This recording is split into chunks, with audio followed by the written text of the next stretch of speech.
You know ID in the town all day. ID in the SEA. You know ID in the town all day. ID in the SEA. Hello and welcome to episode 397 of the fabulous Peltoncast, sponsored by our friends at Pagliacci Pizza. There we go. I'm your co-host, Kevin Pelton. And I'm Tristan Carcino. And we are coming to you from Seattle, Washington, home of the college football playoff championship game-bound Washington Huskies. It is the episode 397. It is the we're going to the Natty edition of the Peltoncast. It doesn't matter what number it is. This is unprecedented territory. Luca was asking on days of the week are lost now on Tuesday night, after the day after the game, and he was like, what would we do if the Huskies win the championship? And I'm like, I don't know. There's no playbook for this. Yeah, this is the kind of thing that's reserved for other teams. We don't get to be here. We don't get to participate in this. This is like Georgia and Alabama and Clemson. They go to these games. We get excited about beating Oregon State. Even Michigan, well, they have been in the college football playoff 3 years in a row, has never played in the college football playoff final. And I forget who it was who posted this on Twitter. The fact that college football, a sport that has in the recent past and through much of its history been ruled by the Deep South, now it's the two of the power schools closest to Canada. Oh no, that are squaring off. Farther north than Canada for some of those. Very probably much both, so. Right? Ann Arbor has to be norther than Toronto. I don't know about relative to Toronto. I mean, obviously, we know that Detroit is across the river from Canada. It's So, basically Canada. yes. It's like Canada West. I don't know if that checks out, but if somehow we could have gotten Syracuse into the college football playoff, it would really have a very Canadian feel. Well, we got a lot to get to this week. I suppose we should get into it. Although, if you have not listened to our emergency pod recapping the Huskies' thrilling 37-31 escape against the Texas Longhorns, you should, of course, do that. It was very hyped, especially after we attempted to sign off for the first time. Katie said that I got her with the Steve Sarkisian retire bitch bit. Didn't see it coming? She didn't see it coming. She was just like, oh, I guess we're talking about Steve Sarkisian. That it was a very earnest ode to Steve Sarkisian. I like that you the whole time were just waiting for it. I kept going. Well, I was also laughing, as I noted on the pod, about the fact that you'd previously delivered that soliloquy twice. I delivered the same soliloquy, but normal. Yes. But without Look, the best satire is indistinguishable from reality, right? I just hope we get one more, and it's not about Kalen DeBoer. Oh, if we get that particular tribute, then it would be an all-timer, because you hadn't invented this bit yet by the previous time. Maybe even the Played previous Jim Harbaugh in an important two game. times that Jim Harbaugh was forced into retirement of his sorts. I will say, to your point about celebrating the national championship, it is an odd thing because the Super Bowl was just played in the afternoon Pacific time on a Sunday. That is basically a holiday in America. College football's national championship is just played on a random Monday night. It's not exactly like an ideal time to throw post-game parties in the unlikely event that the Huskies were to win. It's also just 4:30 p.m. What is kickoff time? 4:30. I don't know. It's probably about 5, right? Seems like. But it's kind of extraordinarily early for us to be paying attention to a game of that magnitude. Well, again, this whole thing is designed around. they never Alabama expected versus Clemson. Who knew it was possible for a West Coast team to play? The script was broken. They were just like, what time is it in the Deep South when this game kicks off? That's the appropriate time. All right, let's get to this week's toast quickly. Starting with the congratulations to 3 Seahawks Pro Bowlers, all of them on defense? Question mark. Linebacker Bobby Wagner, safety Julian Love, and cornerback Devin Witherspoon. Witherspoon, the 10th rookie Pro Bowler in Seahawks history, second in as many years after Rick Woolen made it last season. For Bobby Wagner to keep the streak going, pretty incredible at this stage of his career and after returning from the Rams. And then Julian Love, also a first-time pick, finishing the season quite strong, including that Defensive Player of the Week performance against the Eagles with his pair of interceptions. I will say I'm as big of a Devin Witherspoon fan as anybody, probably the most. Love Devin Witherspoon more than anything, seeing him play. I was shocked to see he just didn't play in that many games. I mean, I don't, most of the voting took place before he missed the last couple of weeks due to injury. So I'm sure that was a big factor in it. But also, I scoured the NFC Pro Bowl rosters. I looked up and down the defensive rosters. And I looked everywhere, right? Every single place that you could look. And at no point, shockingly, did I see Jalen Carter's name in the Pro Bowl. Yet somehow he is still betting favorite for NFC defensive rookie of the year. Not even NFC, right? I believe Devin Witherspoon is now fourth in the odds. That is absurd. I don't think it's just Jalen Carter at this point. It's just Jalen Carter that bothers me. Anybody else who's above him, I'm fine with. I think Jalen Carter has been better this season than Will Anderson Jr. Okay. You're entitled to your opinion. Look, you can't take a victory lap about the Eagles at this point. I'm not taking a victory lap about the Eagles. I still think the consensus is that Jalen Carter individually has played that quite well. And just as the Seahawks can somehow have 3 Pro Bowlers on a defense that has dropped to 26th in DVOA, individual defense is more of a weak link game than it is a strong link game. And also those two teams may share some coordinator issues. Or not coordinator issues, because I don't think it's Clint Hurtt's fault. Sean Desai roasted. I also don't think it's Sean Desai's fault. I do think it's Matt Patricia's fault. I 100% think that. It was just the moment that I saw the news about Matt Patricia taking over play calling duties. I was like, oh, problem solved. And we should have had an emergency pod just to discuss that. The Matt Patricia thing. Well, it was right before the Seahawks. It's such an incredible thing to have happened. And then for them to have gone on this losing streak immediately after. Sean Desai is the one who actually looks great in the situation. Getting out just in time, although he's still part of the organization. Next up, congrats to this year's Peltoncast Fantasy Football Champions. James Darnbrook in the home of the Super Bowl 48 Champions League. Congrats to James Darnbrook. Fantasy Genius Jimson in the 4-time WNBA Champs League. He's headed back to the Peltoncast Champions League next year. And in the Peltoncast Champions League, I was the winner. Oh, God. What's this?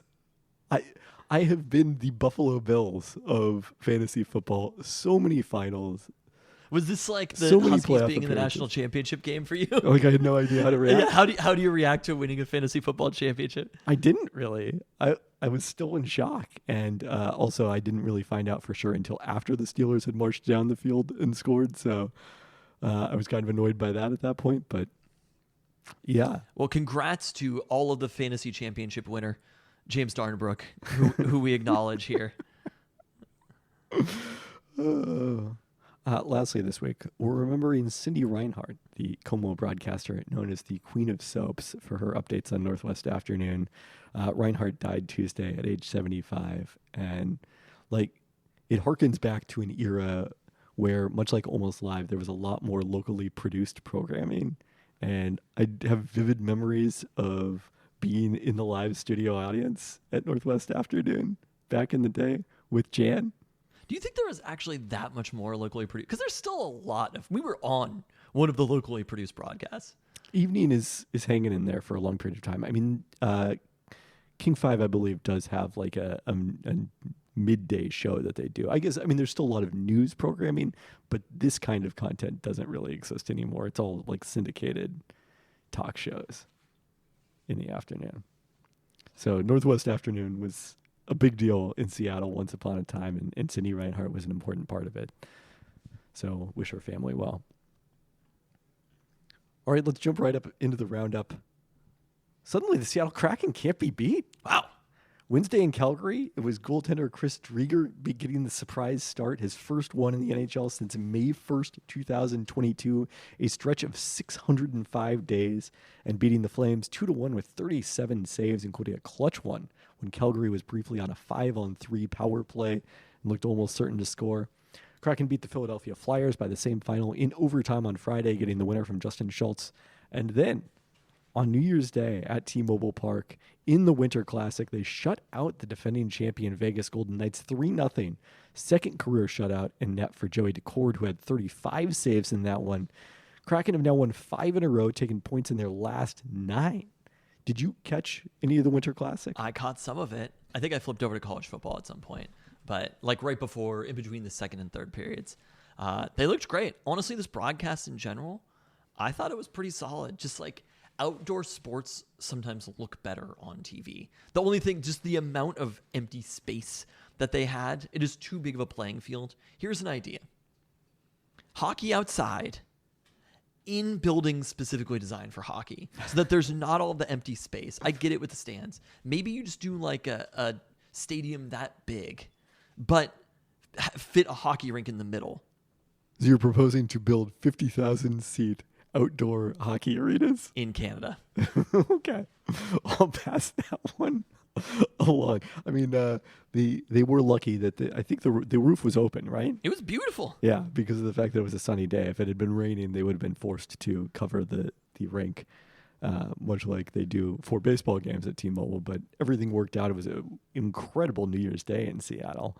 And it seems like the Kraken... It was actually a pretty solid New Year's Day in Seattle, I'm not going to lie. I mean, yes, it finished in terrific fashion, but weather-wise, it was a terrific New Year's Day. And it felt like the Kraken, like, they really, and the NHL, like, really did a good job of capitalizing on this. The tossing of the fish and the players all coming in dressed that way, I thought worked out well. They came in dressed as the fish? They came in dressed as the fishmongers. As the mongers. Yeah. We coveralls... You know, like the red coveralls and white T-shirts. Oh, I love when rich people pretend to be poor. I don't think that's exactly what was happening there, but okay. Sorry.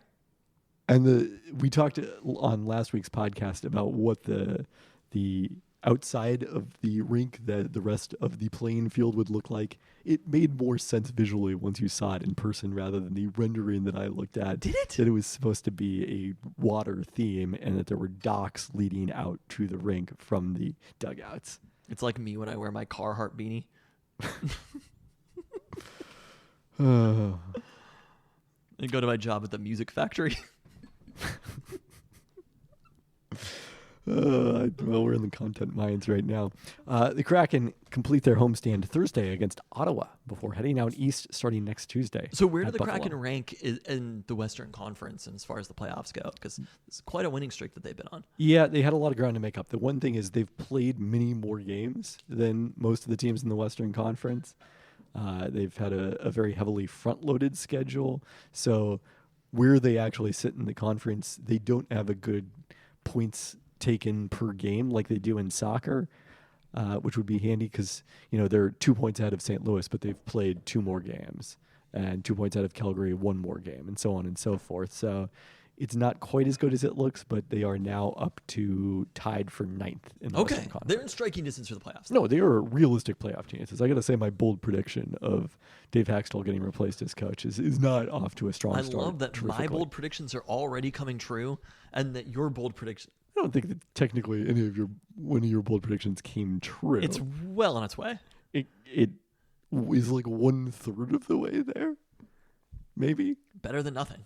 I agree with that. Even winning this match though, or this game for the Kraken, like on the big stage, it was sort of, that could have been an inflection point for Dave Haxtell. Losing the Winter Classic in probably one of the most watched Kraken games of the year, I would assume. Oh, without question. Would have been a more brutal situation for him. So even if they end up missing I think the playoffs, the expectation still was for them to lose because they're playing against Vegas. But yeah, I mean, this is a great win. That's what I'm saying. If the expectation is to lose and they lost, it's like, okay, that's still bad. But it was still a home game in this big situation. But if they win that, that's a huge thing in favor of Dave Haxtell. So For sure. I think even if they miss the playoffs, he's probably not getting fired. And also considering that he's taking over, I understand it's hockey and stuff happens quickly, but like taking over an expansion franchise and ushering them in through this first era, it takes a little bit extra. Yeah. He won a freaking playoff series last year. Like this isn't like British soccer or something where people are getting sacked all the time. Yeah, I mean, in hindsight, as I think about it, it is a bold prediction. Probably if they were going to fire him when they were at the end of the longest losing streak that matched what they had as an expansion franchise, that probably was the time it was going to happen, and he survived that, and now the team is regressing to the mean. There we go. All right, UW women's basketball ready to start conference play after more than 2 weeks off. They're headed to the Bay Area this weekend. On Friday, they take on Cal, which is coming off its most wins in a season since 2018-19. Also hopeful of returning to the NCAA tournament after going 10-2 in non-conference play. With a road win at Auburn, one of those two losses came in overtime to Gonzaga. The Bears did get hammered 78-51 at home by Stanford in their Pac-12 opener last Friday. And that obviously across the bay is where the Huskies are headed on Sunday to Maples Pavilion. Cardinal ranked number 8 despite losing Haley Jones to the WNBA draft. Jake One favorite Cameron Brink has been perhaps the nation's best player this season, averaging 18.7 points, 10.8 rebounds, 3.2 blocks in just 21.8 minutes per game. Stanford has beat a pair of top 15 teams in Indiana and Florida State, the latter on a neutral site, and their lone loss came at Gonzaga when Brink was limited to 12 minutes by illness. So a split this weekend would be a good start to Pac-12 play for the Huskies. Obviously going to be very difficult to get a win at Stanford. UW men's basketball faced perhaps its toughest road trip of Pac-12 play against the Mountain Schools last weekend, and they played well but could not pull off an upset in either game. They led Colorado 63-56 with under 16 minutes remaining after a 15-2 run, but then saw the Buffaloes answer with an identical 15-2 run in a 4-point loss. They were up 11 at halftime at Utah and still by 10 with 14 minutes left before the offense went quiet in a game they ended up losing by 5. These were just both very frustrating games that I only saw small snippets of. It was like, I honestly, I think I forgot about the Colorado game. Many people did until I posted about it on the Discord. It was just the timing of it was kind of off. So I was watching whatever bowl game was on. Oh, that was the Arizona bowl game, right? Arizona, Oklahoma was on. And so like I'm watching that. And then all of a sudden I turn into the Husky game and they're up by like 6. And I'm like, damn, this is going to be a huge win. And immediately when I thought that, that second is when Colorado went on that run. And then the game on Sunday, there were just a few moments where it's like they still just needed one extra playmaker. Or like at the end of that game, it was a lot of Severe Wheeler. And I was like, maybe let's have a little bit less of Severe Wheeler. Yeah, I mean, I still am optimistic Corin Johnson can be that guy if he's given the opportunity, and he isn't always. Or just even figuring out how to play off Keon Brooks a little bit more. Like there are a lot of. Did I say Keon Johnson, Corin Johnson? No, you said Corin Johnson. Oh, okay. But there were some moments where it was like we just needed somebody else to create in those situations. It's not that Severe Wheeler is bad. It's not quite. It's Severe Wheeler time, Severe Wheeler. But like it was close to that. Or it's like it felt like they needed a bucket, and he was the only one being like, "Yeah, I've got this, guys." And there were some other players between Moses Wood, Mulcahy, Keon Brooks. Like I just wanted to see them run proper offense a little bit more, and they had some brutal possessions. I think there was a shot that Moses Wood took also, where I was just like, "Why are you shooting this with 20 on the shot clock?"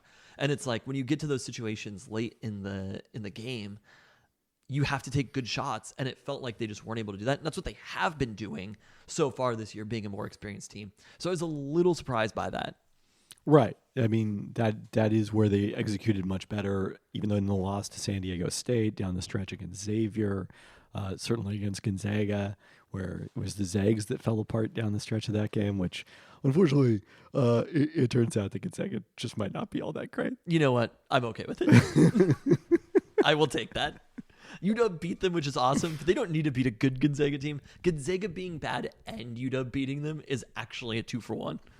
That's a great situation. I mean, the other person they could have used last weekend, obviously, was Frank Kepnang, who did not play in either game due to his knee injury. I think this was massive, not having Kepnang in these games. Yeah, I mean, Colorado did not have the full complement up front because they also were missing Tristan da Silva in this one, which... His name is just hilarious. That's how it's pronounced. Utah, though, took full advantage against the Husky front line. Braxton Mia played just 10 minutes in that one before fouling out.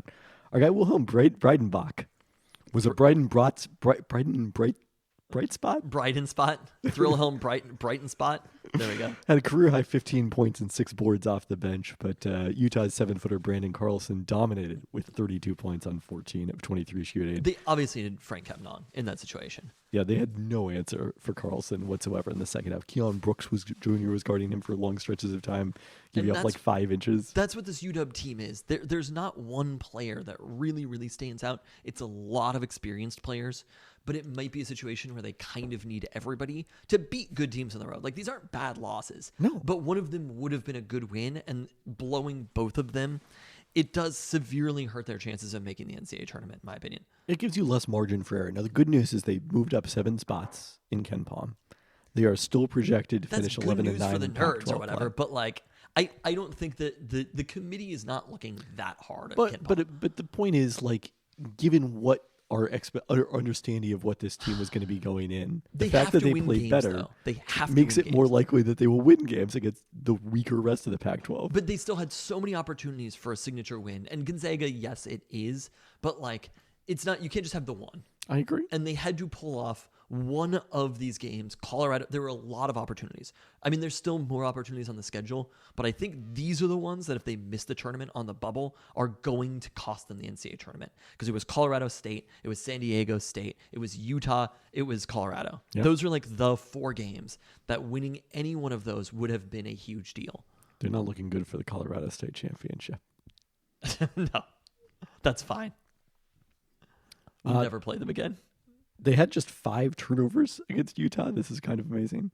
The other factor in these losing these 2 close games, the 2 opponents combined to shoot 44% from 3 in the 2 games. And it's worth noting that playing the reverse of the Huskies' schedule at the Mountain Schools, the Cougs were competitive at Colorado but lost by 22 at Utah. So this is another How are team the that's Cougs in general? they're right there in the middle of the Pac-12 with the Huskies, very much on the bubble. Do we think in their own altitude was right. a factor in these games? I Because don't it seemed know like if it they was a wore down both times. I mean, it is true. In both cases, they struggled down the stretch. I think that was more about their offense than it was the altitude, but that's a part of why this is such a hard road trip. Not just how good these teams happen to be this year, but that's never an easy road trip playing against those 2 teams. Okay, so I will remain positive and assume that they were without Kepnang, who's coming back. Well, who knows? Kepnang could be out for the season for all we know. Okay. Like, we were going off of the fact that Mike Hopkins was like, oh, yeah, it wasn't a big deal. He could have returned to that Seattle U game. And now it's like 2 weeks later and he still hasn't played. So we'll see. Does he use the word legit? Exactly. It's not good news, but Kepnang may not be needed quite as much this weekend, in part because Oregon is dealing with their own front court issues as they come to town on Thursday night for the first home Pac-12 game for the Huskies. So that's in Seattle. Are you going to that? No, but it's a good one. Okay. Ducks started up and down in non-conference play. They lost to Santa Clara and Syracuse on neutral sites, and they entered conference play ranked below the Huskies and Ken Palm, but they then swept the LA schools at home on the opening weekend. Their injuries are to front court starters Nate Biddle and N'Faly Dante. Biddle had wrist surgery. Dante had knee surgery. Both are expected back at some point in January, but it seems unlikely it will be tomorrow. In their absence, the Ducks are relying heavily on their freshman, Jackson Shellstad, who was very impressive in the Nike Hoop Summit last year, starting at point guard. He's a he from dangerous Oregon? three-point shooter. Does he have the is, mushroom yes. haircut? Or He's, no, he doesn't? What do you mean? Is he like a white guy with poofy white hair? No, he's not a white Okay. guy. But he is the new Peyton Pritchard. He probably won't be there for 4 years, though. Kwame Evans Jr. is starting in the front court, had 22 points, 8 rebounds, 5 steals against USC. I'm so ready to hate Jackson Shellstad. I'll file it away for later. You'll recall that at some point tomorrow night. He's on watch. Oregon State coming to town on Saturday. They went 8-3 in non-conference play, but just one of those 8 wins came over a Ken Palm top 100 team, that being number 95 Appalachian State at home in overtime, which good for Appalachian State. They dropped out of the Ken Palm top 200 before conference play, but were competitive against UCLA and then inexplicably beat USC by 16 for easily their best win of the year. Still ranked behind both Eastern Washington and Seattle U, the Huskies' last 2 non-conference foes. The Beavers rank number 330 in the country in turnover rate and shoot just 32% on low three-point volume, which does not seem to make them a good matchup against this Husky defense. Some of these games for Oregon Ducks at Washington Huskies, $5 for these tickets.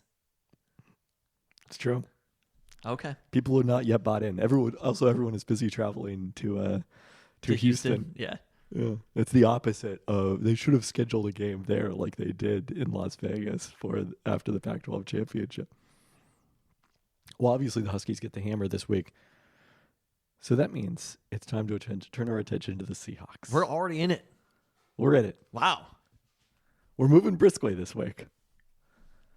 Who lost at home, 30-23 to the Pittsburgh Steelers? A series of conservative fourth down decisions by Pete Carroll, and suddenly the Pete Coaster, which was on such a high after the "Can you win the game in the first quarter" locker room speech in Philadelphia, and going on the road and winning at Tennessee and coming from behind in that one. Suddenly the Pete Coaster has taken us way down, and people are screaming, but not with excitement. I hate Pete Carroll. No, sorry. That's too harsh for you.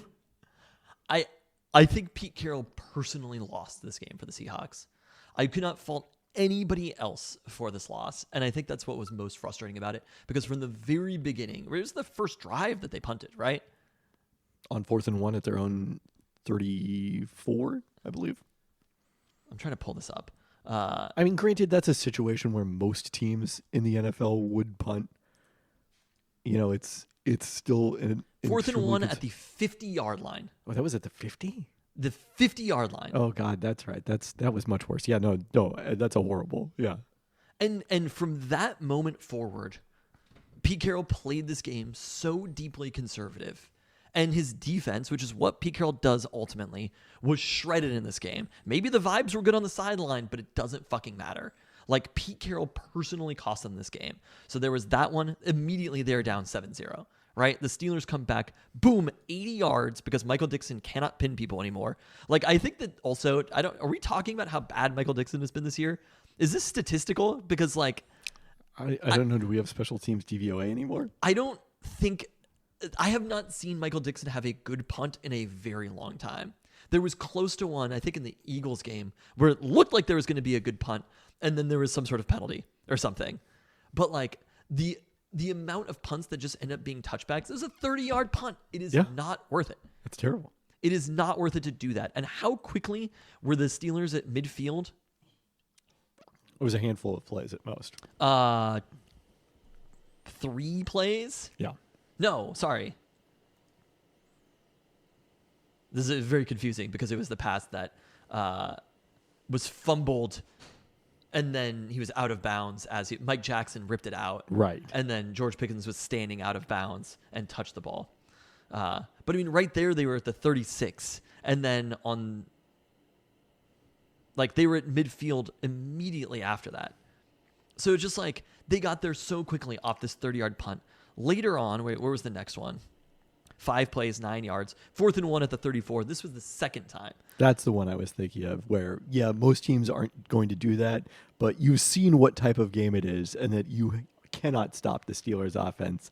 In that situation, you probably need to go for it. This was with very little time left in the half. So the one way that you could argue that this was the right decision is the positives that you're going to get by going for it. You don't necessarily have the time to score a touchdown there, the extra positives that you would get. But like ultimately he should have gone for that one. They kicked a field goal on 4th and 4, which they should have gone for. That was down. That was to tie the game at 17. Boom, they're down a touchdown. Even this one, 4th and 4 at the 42, probably should have gone for that one, down a touchdown. Like, they were just chasing things the entire game because the defense isn't good enough to play a game like this. You have to understand what your team is, because note what happened after all of these punts. The Steelers came down and scored. I mean, the Steelers had an all-time offensive performance in this game. It wasn't huge in terms of yards per play necessarily because of the fact that so much of their damage was done on the ground, and Mason Rudolph threw only 24 passes to 46 rushes in this game for the Steelers. But in terms of EPA, in terms of the yards per pass attempt, 11.4. The Steelers most of the game since 2018. It is funny just how like pedestrian these numbers look, but it was an absolute shredding of the Seahawks defense. Yeah. When you, it's one of those situations when you're a kid and you're like, okay, if you average 4 yards per carry, and on first down you get 4 yards, second down you get 4 yards, third down you get 4 yards, it's a first down. That's what they did in this game. The Jaylen Warren 13 for 75. Najee Harris has not. I've had Najee Harris in fantasy so many times. He is just legitimately not a good running back. Running backs don't matter, but Najee Harris is bad. Well, running backs, I think to the extent that we believe that there is such a thing as running back ability, it is more likely that there are running backs who are hurting their team than many running backs who are actually helping their team. But also Mason Rudolph, this was a different game than the game that Mason Rudolph had last week against Correct. the Bengals. Mason Rudolph was just good. Look, most of it happened to George Pickens again, but it wasn't a couple of deep balls to George Pickens. It was they were picking apart the Seahawks defense. Mason Rudolph could have been any crafty veteran quarterback who destroys the Seahawks defense, and that's what he was in this game. But the Seahawks didn't do anything good. They didn't defend the pass well. They couldn't stop the run. They did nothing well in this game. I mean, I think they overcompensated to stop the rush, which is part of why the yards per carry for Pittsburgh on the ground didn't end up that amazing as it felt for much of this game. They still gained 468 yards as the Steelers. Yeah, my point is when they brought those extra guys into the box, that's when Mason Rudolph started picking them apart over the top. That it wasn't actually the crafty veteran. It wasn't the like Phil Rivers, constant conversion on 3rd and 7 sort of thing. It was more what Pete Carroll wants to do on offense, which is run the ball enough to force teams to get out of their shell and beat them over the top. The Seahawks, and this is why the Steelers are frustrating. Like, this is what the Steelers do to teams, but they don't really gain. This is why the Seahawks are frustrated. They don't gain this kind of yardage against any. But this is the most yards that they gained all year, right? Yeah. And it's not even close. This was in your house in a must-win game for the playoffs. Things did not break the Seahawks' way particularly well throughout the day beforehand, but I was like, it's fine. They're going to win and make the playoffs. And then Pete Carroll did whatever the fuck Pete Carroll did. He cost the Seahawks a chance to go to the playoffs. And he is holding back the Seahawks' offense at this point. They had 421 yards against Cincinnati. They've only had 3 games all year with more than 333 yards on offense. I think we maybe need to change our perspective about the Steelers with Mason Rudolph at quarterback. I think they probably should have been starting Mason Rudolph all along. This might be a different Steelers team with Mason Rudolph at quarterback. But either way, we have to stop doing the shit of like, well, okay, that team was actually good. I fully agree. Again, only thing you were the one that was talking yourself into the defense of the last 2 weeks. Was wrong. That's what I'm telling you. There's not a good defense in there. There is a good defense in there. That's what I'll say. I think there's good defensive talent. Yeah. But there's also reality. The pass rush is basically non-existent at this point. They traded a second-round pick for Leonard Williams, who's been good, and it's great to have Leonard Williams. But, like, this isn't a competent defense overall. And it needs additional talent beyond this. Jordan Brooks' injury clearly has hurt them. We thought maybe it was Jamal Adams that was hurting them, or that was helping them on the deep passes. Clearly it wasn't that. It's just not a good defensive scheme, and it's probably not a good defense. And that's it. Been saying it all season. Like, Pete Carroll after the game was like, I wish we could have gotten more from our run game. And I'm like, what more do you want? It wasn't the offense, dude. Your defense fucking sucks. And that's what's happening here. But I do think this is relevant to the Geno Smith dialogue that's happening. Because Geno is actually good? Because Geno is actually good. Geno is good. But the problem the Seahawks have right now is, let's say even that you think this team right now is good and it's like a few tweaks away from being competitive with the 49ers, which is what they inexplicably believed coming into this season. Not coming into the season. Oh, sorry. Through the Leonard Williams trade. Coming into like week 10. Even if you wanted to keep this group together, you couldn't afford to do it because Geno Smith's cap hit is growing so much next year, and you have so many of these contracts that you're already have backloaded to decrease the cap hit this year. This was the year they were going all in. Yeah. And they're not going to make the playoffs in all likelihood. So it's weird because somehow they simultaneously have all this young talent and yet are in a terrible cap position. And or don't have like a top 10 quarterback. Like that was the whole argument from the I'm not convinced that they don't have a top 10 quarterback. Fine. They don't have a quarterback they're paying like a top 5 quarterback. Because that was the whole argument for so long from the Russell Wilson haters is, oh, the Seahawks can't possibly win while they're devoting this much of the cap to Russell Wilson. Yeah. Well, guess what? They're not devoting shit of the cap to Russell Wilson this year. They're benefiting from him with all of these cheap rookie contracts that they have, and they still aren't good enough. And the reason is Pete Carroll and John Schneider. And I say this full well knowing that Pete has such incredible strengths in terms of his ability to galvanize a locker room. But it does feel like the end of an era. Pete Carroll's coming back next year. I hope you're aware of that. This is not a thing where they're even considering. Like, Pete Carroll is going to be back. Peltoncast golden rule. Pete Carroll is not going to be fired as Seattle Seahawks head coach. You have seen this with Pete Carroll is ultimately the greatest coach in Seahawks history, and he is a coaching legend. Coaching legends do not get fired that easily. I agree. Pete Carroll is not going to be fired.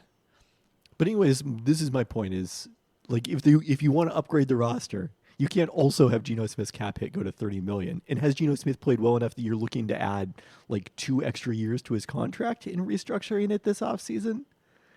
Like I think they might. You're pushing that can awful far down the road. I like your idea of trading Geno Smith.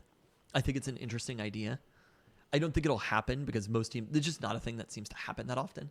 Of teams, with most quarterbacks, they are, like the Russell Wilson trade was pretty unprecedented as it was. And that was obviously initiated by him, it was mutual, but he wanted that trade. You're talking about an NBA-style trade with Geno Smith. I don't know if it's necessarily an NBA-style trade. It's the kind of trade you would make at another position that teams just generally don't make at quarterback. I really can't think of any situation where a team had a pretty good quarterback. I mean, Sam Bradford maybe, but like even then there was a bit of desperation to it. Like, I suppose there could be a team that would maybe, I don't know, there's just a lot of quarterbacks in the draft. Teams just want to find their quarterback. The Stafford trade, but Stafford had so much of the the Stafford trade is kind of Stafford was considered to be like an elite level quarterback, I guess. I don't know. I'm really fascinated to see how things are going to play out. I think what is most likely to happen, and this is why it's frustrating, is Pete Carroll will learn nothing. Pete Carroll has learned some things. Occasionally, he has evolved. Ultimately, Pete Carroll will learn nothing. The defense will not improve. Geno Smith will be the quarterback. The roster that we see in front of us is more or less going to be the roster next year. There will be a couple of small changes, but ultimately this is going to be the roster, and it's going to take a massive leap forward defensively that they're not going to have. They'll have a first-round pick in the 15 range, but a player like that is probably not going to change the course of history. And that's it. We're going to have another year of this, and they're going to go 9-8 or 8-9 again. They'll probably be 9-8 because look at the extra home game.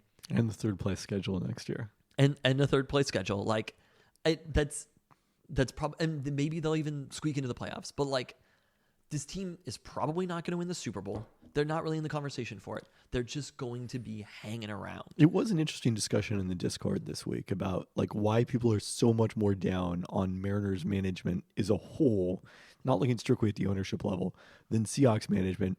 When the Mariners, the Seahawks winning percentage over the last 5 years is probably about 54%. It's different in football, but it is, but it's 54% in football also doesn't win you Super Bowls. It's actually worse to be 54% in football. I agree. And the Seahawks seem way farther from winning a Super Bowl than the Mariners are from winning. The difference is that they're trying. We know they're trying. You could not make an argument that Pete Carroll and John Schneider are not trying to win. Financially, there's no downside to trying. Like there's not the trade-off that there is in baseball because it's just a different sport. Cap. It's a lot easier to hate management in baseball because baseball is setting their own budgets. True. So, but at the same time, at no point, despite how you think about Pete Carroll and John Schneider, you could never argue that they are not trying to win the Super Bowl. I mean, the problem is that they tried too hard to win the Super Bowl. Like the Leonard Williams trade was just a disaster. That's the only way to put it. Like, It's not a disaster. It's a bad trade. they lit a second-round pick on fire. A disaster is the Jamal Adams trade. Okay. That's fair. But they lit a second-round pick on fire because they didn't understand who they were as a team or who the Niners were as a team. I think wasn't Montez Sweat also traded for a second round pick? The problem is that they just traded for the wrong player. I don't think that Montez Sweat would have made that. First time he was traded for. Made a huge difference for the Bears. I agree the Bears are playing awesome down the stretch. The Bears' second-round pick, is it theirs, their own, or one of the ones they traded for? I think it is their own. Like, that obviously was a much more attractive second-round pick than what... No, I agree.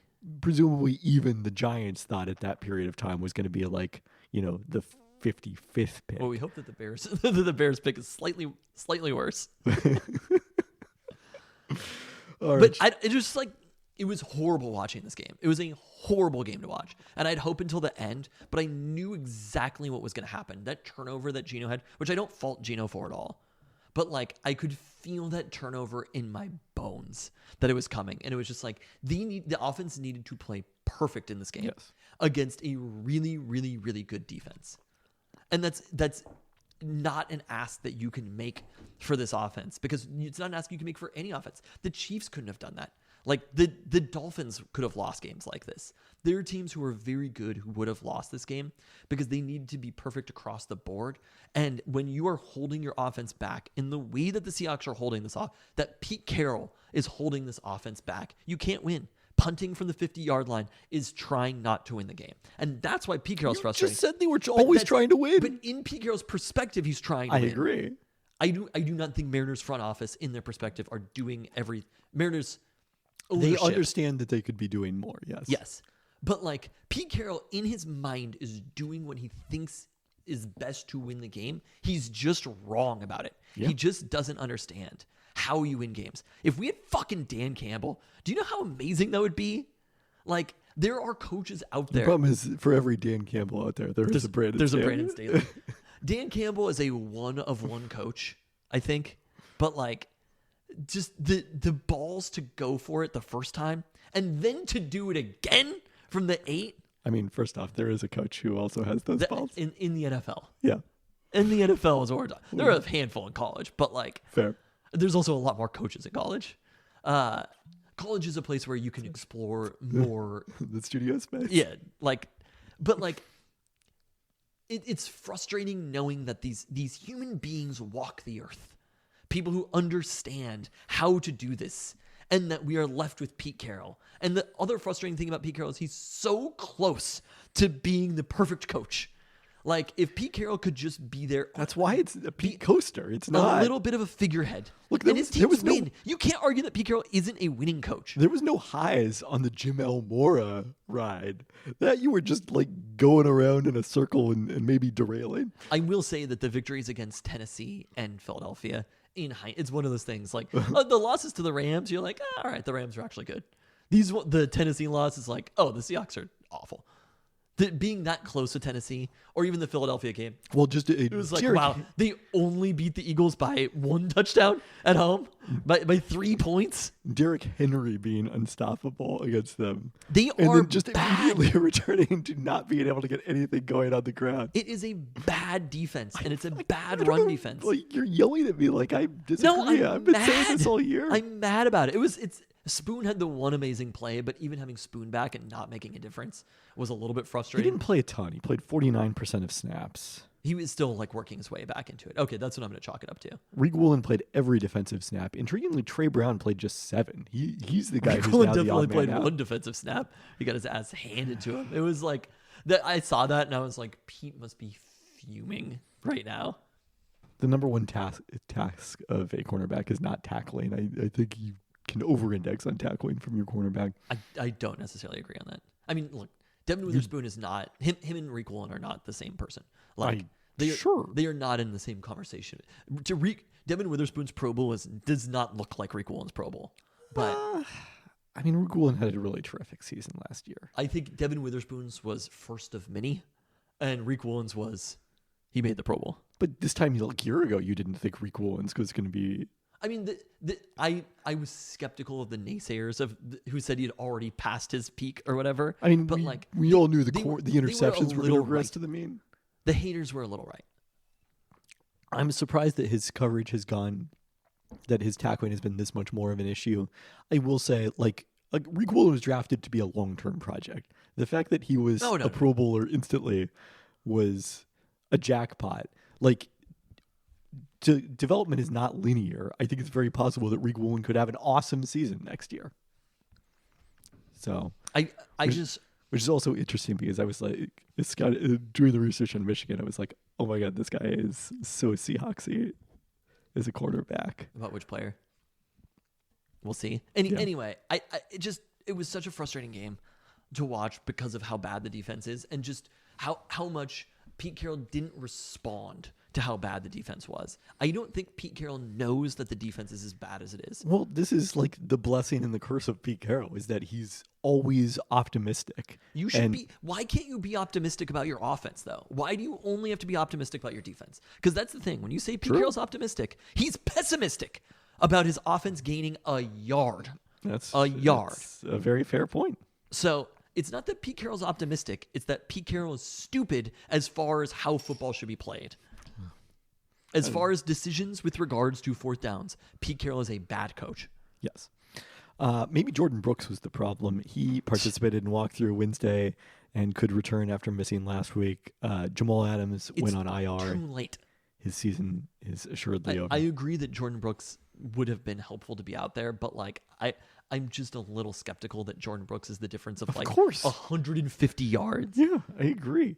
Playoff scenario for the Seahawks, as you alluded to, they need a win, and for a second consecutive year, they need an opponent with nothing to play for to win at Lambeau Field. This being the red-hot Chicago Bears. So, lifelong Bears fans, all of a sudden, although sort of, because I'm not as excited about making the playoffs as I would have been last year. Let me ask you that question. Do we want to make the playoffs? I think ultimately the answer is yes. I don't think that you just said the Seahawks are not going to learn lessons even if they miss the playoffs. Oh, I think we want to make the playoffs. And here's the other thing that's frustrating about Pete Carroll. I think they're going to make the playoffs. And I think they might win a game in the playoffs. That's the other element of it is like San Francisco's out of the mix now.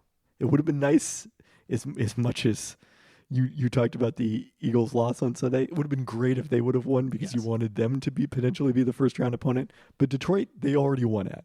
Dallas, they came very close to winning at. It's not like it's inconceivable that they could go win either of those places. I do not agree that I think they are going to make the playoffs because as well as the Bears have been playing, I think the Packers will still most likely win.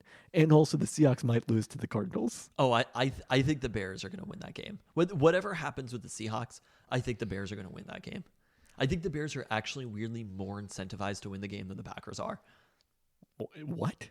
I think they want the You think the Packers want to miss the playoffs? I don't think the Packers want to miss the playoffs. I think the Bears care so much about ending the Packers, about knocking the Packers out of the playoffs. And like Justin Fields is still kind of playing for his job. Yeah, Justin Fields hasn't really been the reason they've been winning. It's been this amazing defense. But like the defense feels the same way. Again, an 8-9 season for the Bears after everything that they have been through is a monster season. And they look at those Lions and the Lions being an 11-5, and they're like, that is us next year. So I don't know what these numbers are. I have not looked them up. I had the Packers over as a lock, the Bears under as a lock, and week one the Packers demolished the Bears. I was feeling pretty good about those. The NFC picks. North is just so funky with three teams all within each other at 7-9, 8-8. And there have been various points. I thought both of those were certain to hit. And now all of a sudden, if the Bears win, it could scuttle both. But like this Bears team, they kind of throttled the Lions. That was on Thanksgiving, right? Yes. 28-13, just crushed them, and then lost at like you look at them. Yeah. You look at the Cardinals last 2 weeks, like they got dominated by the Bears and then beat the Eagles.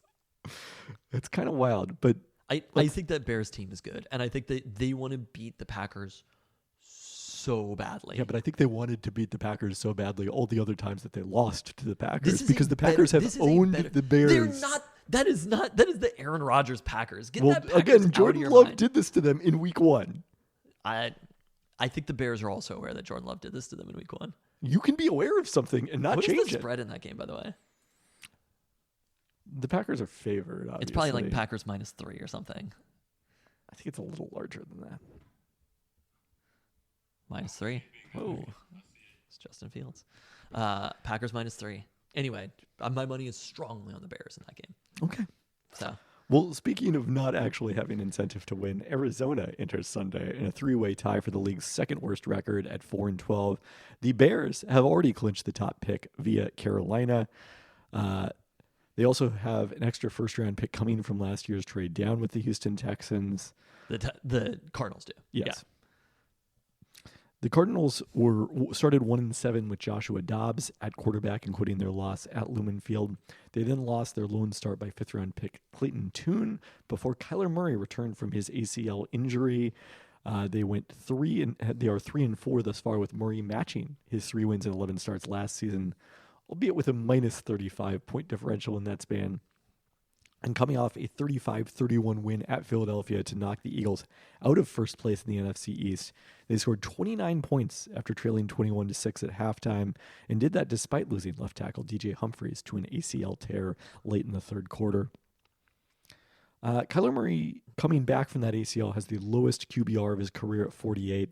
His 65% completions are his lowest since his rookie season, which kind of makes sense, moving away from the air raid style offense that they ran under Cliff Kingsbury. His 6.5 yards per attempt are actually up from last season, but his sack rate is his highest since his rookie season, and his rushing value is down a little bit from last year. Sunday was Murray's best game probably of the season. He went 25 of 31 for 232 yards and 3 touchdowns, was sacked just once for 4 yards. The receiver to watch is second-year tight end Trey McBride, who's had a breakout season.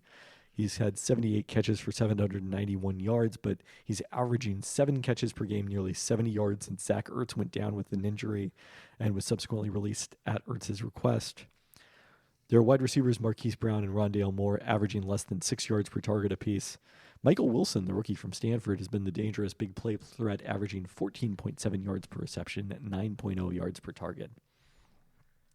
Troublingly for the Seahawks, Oh, God. the Cardinals are number 5 in rush EPA per play. James Conner being good in Arizona is just like, I did Very not have that strange. one. Speaking of guys who have been on your fantasy team and not been good, James Conner and backup Amari Demercado, who started against the Seahawks, have both averaged 4.9 yards per carry. With Conner out, Demercado had 58 yards on just 13 carries in Seattle. Despite hiring a coach with a defensive background in Jonathan Gannon, the Cardinals remain dismal on that side of the ball. They're number 29 in defensive DVOA, dead last in EPA per drop back. Opponents completing 69% of their passes for 7.7 yards per attempt. They've got a below-average sack rate, and Dennis Gardeck is the only player with more than 4 this season. They are 26th in EPA per rush allowed, and ahead of only the Cowboys in rushing success rate, where the Seahawks are a solid 30th out of 32. In success in that rate? state. That's a Ken Yeah. Walker stat right there. No. That's opponent success okay. rate. Yeah. Yikes. So. This That's is going to be a Pete weird Carroll stat game. right there. Sorry. No, it's going to be a weird game. I think the Seahawks are going to win this game, and I think the offense is going to do enough. They're going to get ahead, and the Cardinals are going to be just. It's going to keep getting closer and closer, or whatever. But like, I think the Seahawks offense I believe in the Seahawks offense right now. Seeing the way that Geno Smith and DK Metcalf are playing together right now, like DK is at kind of another level. I feel like. How about Noah Fant? Oh, and Noah Fant got a red zone target. Yeah. Didn't catch it, but there was a target. But I think they have finally kind of unlocked the offense. They've included JSN now, and like, it's interesting how Tyler Lockett had 1 reception in the game. Is that right? Yeah. And had a ball that he had knocked out. It was like, we're starting to witness the Seahawks offense of the future. And wouldn't it be amazing to just drop Roma Odunze in there? Or are the Seahawks going to get that top 10 pick? Top 5 pick? We'll see if it's top 5. Do you think this draft podcast, do you think Michael Penix can has maybe even played his way? Is he a first round pick right now? I don't know. I certainly his chances are way better right now. Again, I think it's whether are you a dome team I'm not saying whether he'll perform like a first round pick, but like I don't think most teams are doing that much research on how he's doing, or maybe they are. I don't know. think teams have noticed that he's really good when it's in a dome. Seeing some, We can't be the only ones that have noticed this. it's weird. Nobody else is talking about it. I guess should I pass that along to ESPN Stats and Info ahead of the broadcast should. on Monday? You should. If you get that on the broadcast, that would be an amazing thing. If ESPN's Kevin Pelton, it's like it's on ESPN, so it's not that bonkers. But like, if I message them with a link to my Blue Sky about stats. they would quote it as if you were just some guy. Like they would have no idea that you worked for ESPN. No, I mean I would send it to them on Slack. You definitely should.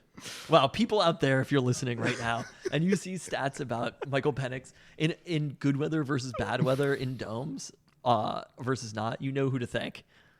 All right, well, I'll consider that. They're gonna have a whole long graphic of like build the dome for Michael Penix Jr. Draft podcast about him being drafted by the Saints. This is an idea for home field apparel, or who are the Simply Seattle. Michael Penix with the Kingdom roof over him. Yeah. Build the dome. We don't. I mean, this is the last game as Oski. It's impossible. Unless there's some rule changes. Who knows if it's his last game in Seattle? There we go. I think that his durability is still going to be a concern for NFL teams. I think that's the biggest question. People were talking about his age, and it's like he's 23 years old. Like his age is a big factor in college, but as an NFL quarterback who's going to be coming in. I mean, the research I did last year suggested that older quarterbacks are very unsuccessful for the most part. But obviously, we're in a different era where are younger quarterbacks, do they actually develop? Because I don't know if I believe in quarterback development. They do. That was part of the appeal of Anthony Richardson. It's more that basically if you now the reason it might not hold anymore is, other than the ex-baseball players who are like way off the charts in terms of age, the Chris Wenke's of the world, if you didn't go to the NFL after 4 years, it was like, why aren't you going to the NFL? And it's probably because there's something wrong with you. And now because of the fact something wrong with you, your game won't translate to the NFL as well as it does in college. Now with NIL, that equation has changed. I feel like there's actually a lot of older quarterbacks, senior quarterbacks, who are in the top of the draft. Jaden Daniels is a senior. Bo Nix. Well, again, there's just not been this many sixth-year quarterbacks in college football history. Is Drake pretty unprecedented? He's not that old, I don't think. He's a little bit younger. Yeah. But Bo Nix and Penix and Jaden Daniels in particular. Yeah. He's 21. He'll be 22 when the season starts. But we can do our draft podcast in the draft. We still have the college football playoff to get through. I'm involving Michael curious, Penix. Seeing the way that Penix moved in the pocket and some of those throws downfield were like his touch. Also, I think the right-handed Penix video is going to sell a lot of skeptics. I haven't seen this. You haven't seen it? Uh-uh. I'll have to post. That's the what I note. was trying to like. Luca was like he has a weird release thing, or arm angle or whatever, and I'm like he does not. He does still feel a little low, even right-handed. I remember seeing a Tua video right-handed, and I was like, oh my, he looks like changed Mahomes. Everything. I was like, your brain just gets broken when you see a quarterback left-handed. It's really weird. It's a market inefficiency, in my opinion. Human minds are bad. I've been saying it. Look, I have an idea. Oh no! Hockey in outdoor stadiums, 50,000 seaters. More advanced brains to be able to see left-handed quarterbacks as right-handed quarterbacks. He's fixed soccer. He's using AI to draft quarterbacks, left-handed quarterbacks. He's fixed hockey now too. I love your idea of the ESPN Stats and Info thing, and I do think that they would credit just be like just a Kevin Pelton on Blue Sky.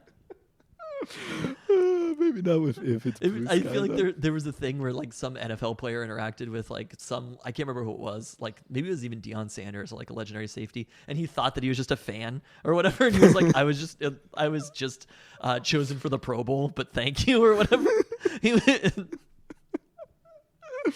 Oh, boy. I was driving yesterday listening to the new Cube 93 103.7 from the South End. And they had it. That's so funny because you know what I was driving yesterday listening to? The new Cube 93? Yeah. Hell yeah, you were. Because we were using your vehicle. Oh, and that was what was on? And the Bluetooth didn't work. No, we changed it to that. Oh, you probably. I just couldn't show. I can show you how the Bluetooth works. Yeah. If you ever borrow my car again, I'll show you. In this unlikely scenario, But we were jamming out. It was a great time. you want to be a baller.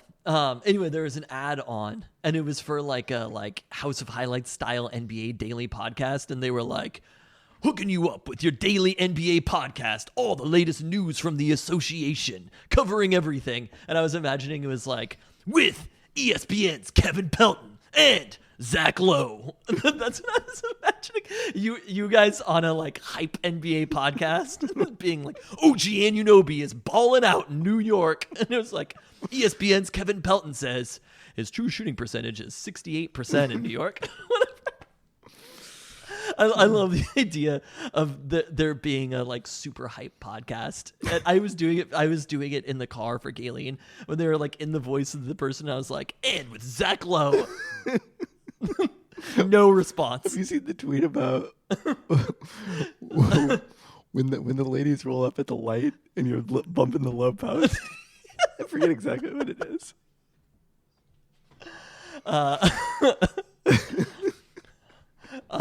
Yeah, Kayleen did not think it was funny, even in the slightest. All right, should we do percentage chances of victory here and move on again to the college football We're playoff already talking the college championship? football playoff. Who even cares? No, I think the Seahawks are going to win. I think it's like a 68% chance of victory. I think it's actually high. I think they're going to win this game. I think it's like a 75% chance of All victory. right, 65% chances of making the playoffs. I think they're better than 50%. Imagine the Bears I think just they're- knocked off the Packers, eliminated the Packers from the playoffs in their house. 8-9 season, complete turnaround. Well, obviously and they would- then get the number 1 pick in the draft. Yeah, that is pretty wild. It's just it is coming together. All things are coming up somehow. I say this in football professionally. Chicago. Well, a year ago, everything was coming up. Detroit. Exactly. So, Exactly. and then- The synergy is too real to just ignore that the exact same situation is going to happen. Not again. the exact same situation because these games will be simultaneous this year as opposed to Yes. last year where the Seahawks got to go home and watch the Lions send them to the playoffs. Okay, now we're talking Huskies. So they're playing Michigan in the college football playoff Can I give you championship some game. further thoughts after the game? Because here's what I did. I went on the treadmill yesterday. I turned on 20-minute recap of UW. I was so hyped, right? UW versus Texas in 20 minutes. And I was watching the game, and like you kind of forget what happens. And I'm like, oh man, we need a drive here. And I'm like, so did they punt on this series? And I was like, no, the Huskies hit a field goal to go up 9?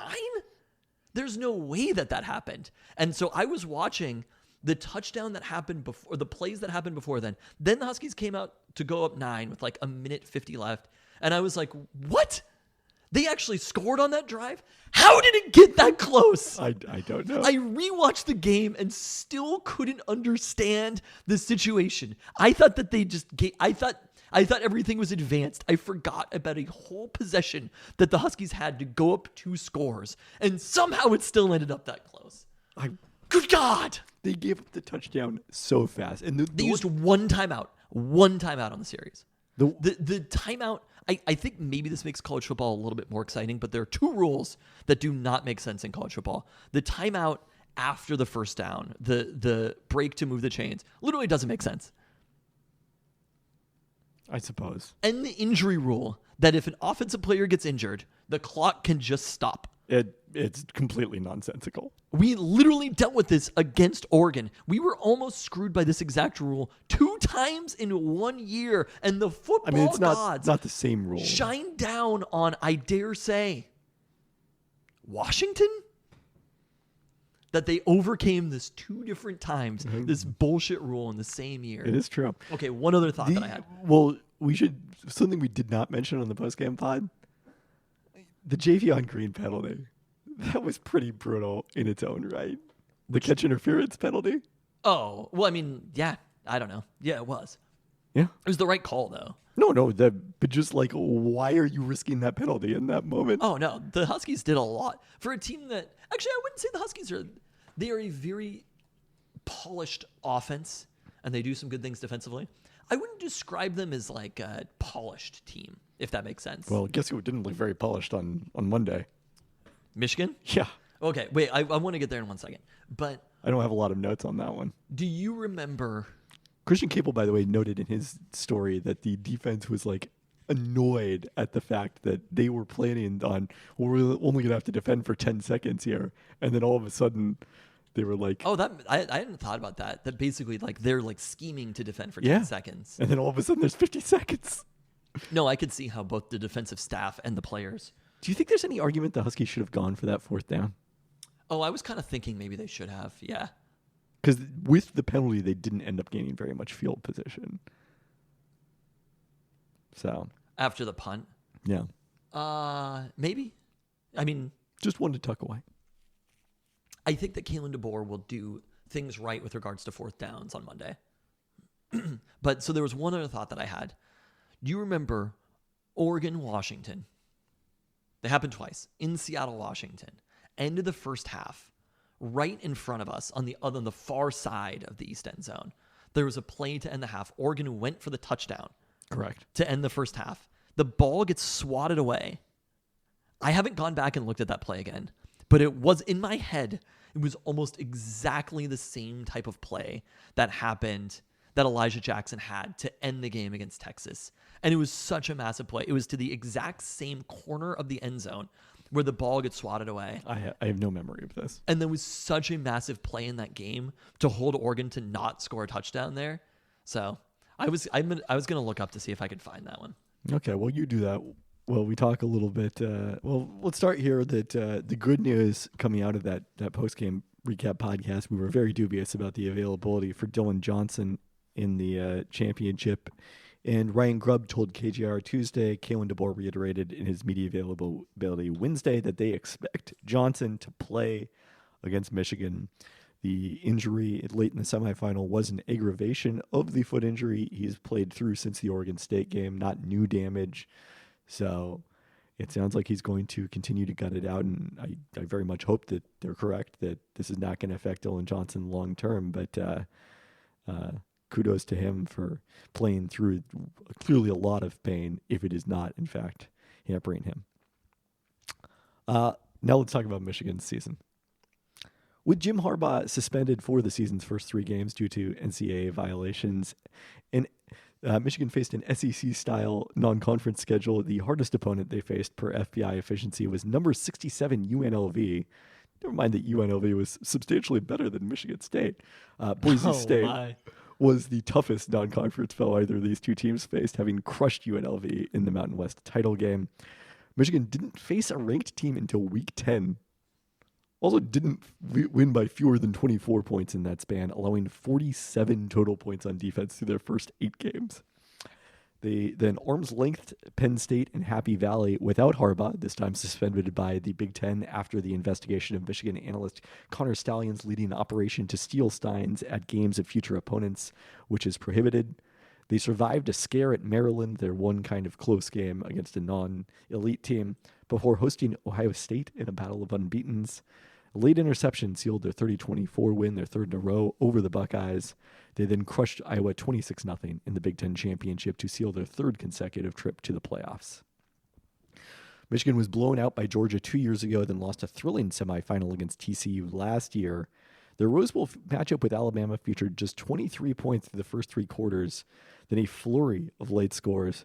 The Wolverines drove 75 yards in 3:07 for the final touchdown to tie the game, stopped Alabama's drive, and then needed just 2 plays to score in overtime before stopping the Tide again on 4th and goal from the 3 to win it and head to the championship game.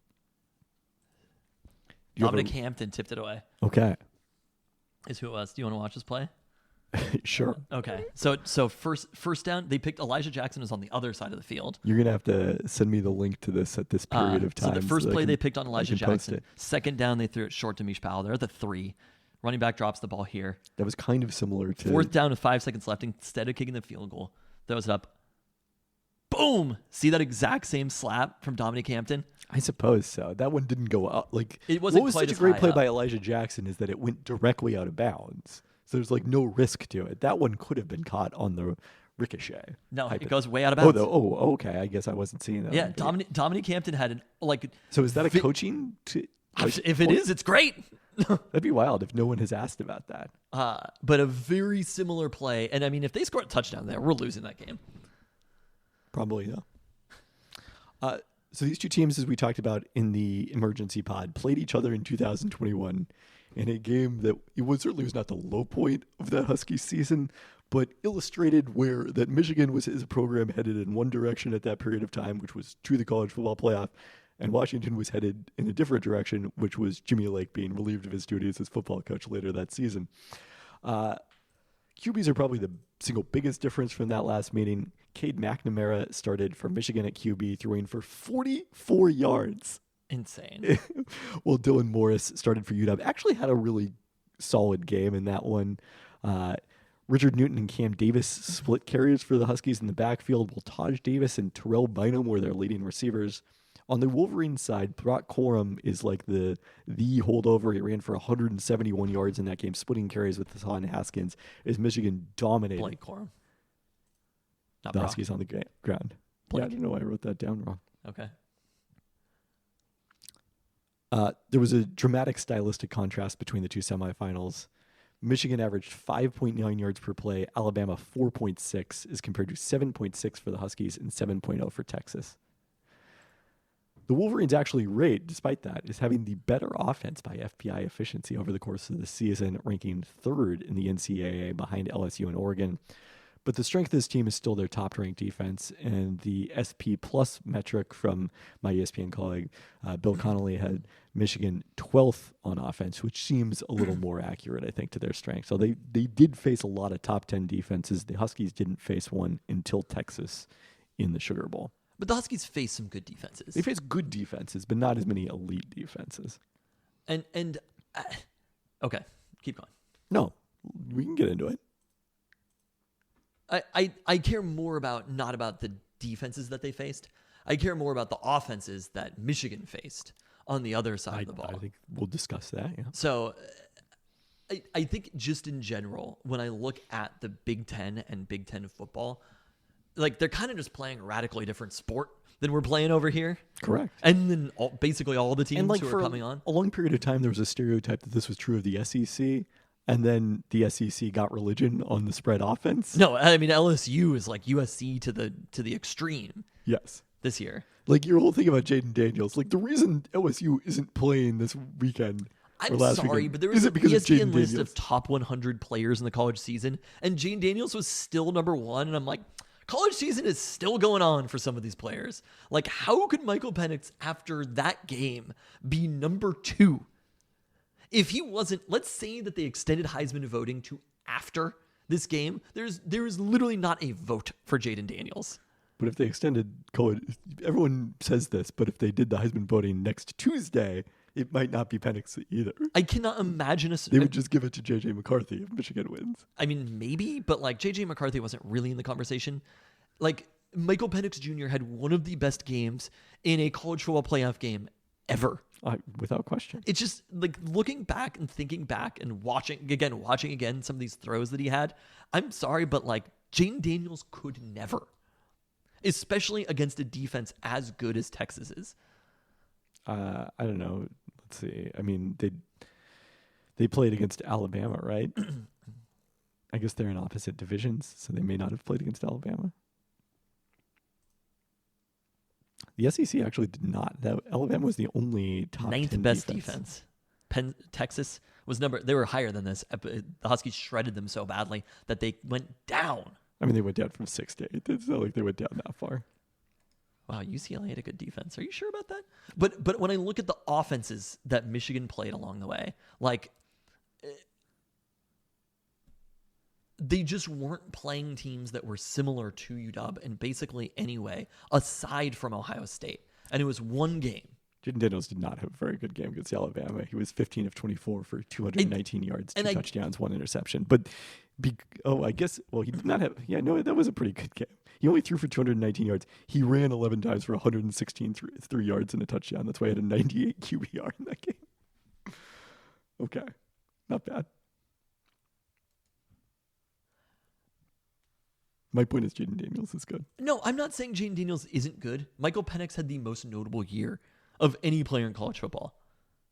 He also had a 98 QBR. They had precisely the same QBR. It's like kind of inarguable how good of a year he had. Like, and Jaden Daniels was fine. But again, it's just like, fine, whatever. But when you see Michigan playing against a team like Ohio State, which again, Ohio State's offense was good. Ohio State's offense is not one of these West Coast offenses. Like, there's a reality to this that I watched a lot of Big Ten football this year. Big Ten football just does not look like West Coast football. It does not look like Oregon. It does not look like Washington. It does not look like USC.